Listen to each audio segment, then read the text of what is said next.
हमके विशेष ये सखी गहरल रही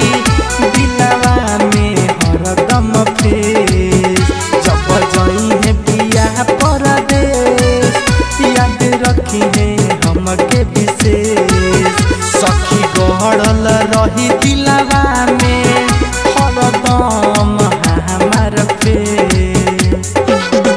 याद सतावे हमके रोआवे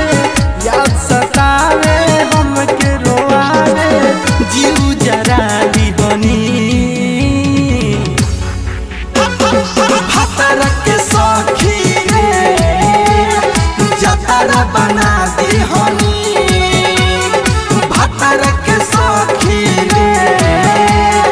जतरा बना दीहनी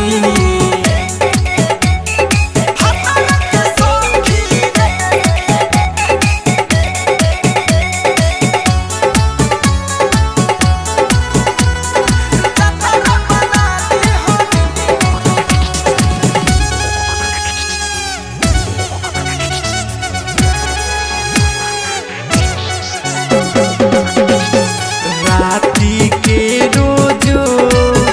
करम वीडियो कॉल पर लगे न देह वहाँ के कि नहीं खीन का साथ राती के करे रोजो वीडियो कॉल पर लगे न देह वहाँ के कि नहीं खीन का राइटर कौआ देखावे पन सौआ राइटर कौआ देखावे पन सौआ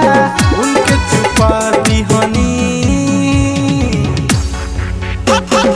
भतरा के सखी रे जतरा बना दीहनी भतरा के सखी रे जतरा बना दीहनी सीनवा से सटल मजा खूबे लहल सीना से सहटल